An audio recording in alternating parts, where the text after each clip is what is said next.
अस्सलाम वालेकुम नाज़रीन, कल्याण न्यूज़ में मां यहाँ गुलाम मुस्तफ़ा सोलंकी।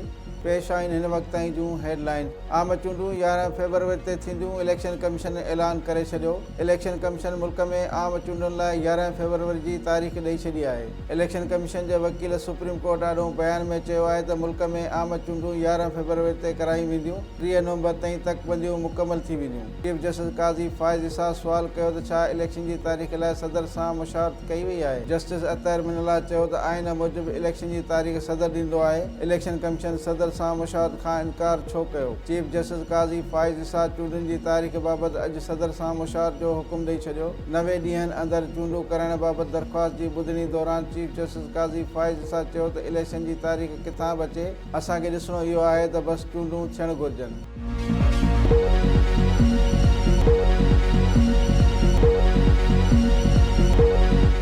सुप्रीम कोर्ट जे चीफ जस्टिस पीपल्स पार्टी ऐं पीटीआई बाबति दिलचस्प रिमार्क्स ॾिना आहिनि। सुप्रीम कोर्ट में चूंडुनि बाबति केस जी ॿुधणी दौरान चीफ जस्टिस पीपल्स पार्टी ऐं पीटीआई बाबति दिलचस्प रिमार्क्स ॾिना आहिनि। चीफ जस्टिस सुवाल कयो त छा कंहिंखे एतिराज़ आहे त इलेक्शन कमीशन सदर सां मुशावरत करे। पीटीआई जे वकील जवाबु ॾिनो त रुॻो पथर ते दर्ज थियल चूंडुनि जी तारीख़ घुरिजे, जॾहिं त फारूक एच नाइक चयो त को एतिराज़ नाहे। चीफ जस्टिस काज़ी फ़ाइज़ इसाक़ रिमार्क्स ॾिना त ॾिसो, अॼु असां पीपल्स पार्टी ऐं पीटीआई खे गॾु करे छॾियो। सुभाणे इहा सुर्खी लॻल न हुजे त पीटीआई ऐं पीपल्स पार्टी जो इतिहाद थी वियो आहे।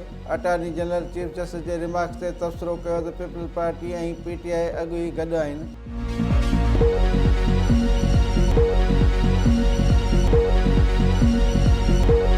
शाह महमूद कुरैशी जी अडियाला जेल में तबियत ख़राब थी वई। ऑफिशियल सीक्रेट एक्ट जी अदालत पारां मंज़ूरी बैदि शाह महमूद कुरैशी खे जेल मां पम्स अस्पताल मुंतक़िल कयो वियो। जज अबुल हसनात ज़ुल्करनैन जेल इंतज़ामिया जी दरख़्वास्त मंज़ूर कंदे पीटीआई अॻुवाण खे अस्पताल मुंतक़िल करण जी मंज़ूरी ॾिनी। शाह महमूद कुरैशी साइफ़र केस में जुडिशियल रिमांड ते अडियाला जेल में क़ैद आहे। संदसि ओचितो तबियत ख़राब थी वई आहे।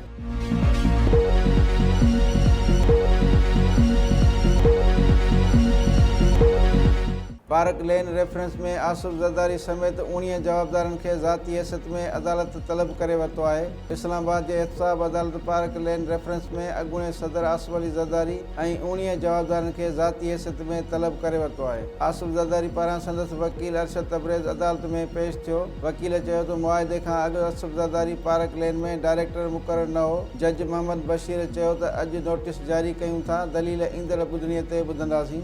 अदालत ॿुधणी 20 डिसंबर ताईं मुलतवी करे छॾी। गुज़िरियल ॾींहुं साॻी एहतसाब अदालत आसिफ ज़रदारी खे ठटो वाटर सप्लाई रेफरेंस में बि 18 डिसंबर ते पेश थियण जो हुकुम ॾिनो हो।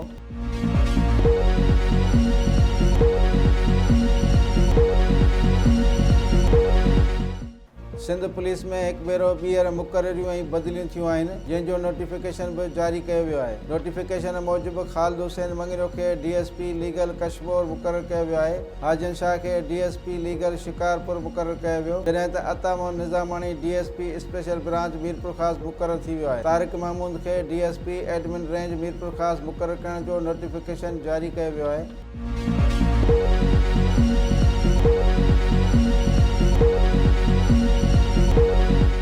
नाज़रीन, ही हुयूं हिन वक़्त ताईं जूं हेडलाइन्स। वधीक ख़बरुनि ऐं अपडेट लाइ ॾिसंदा रहो कल्याण न्यूज़ ऐं असांजो चैनल लाइक ऐं सब्सक्राइब करणु न विसारींदा।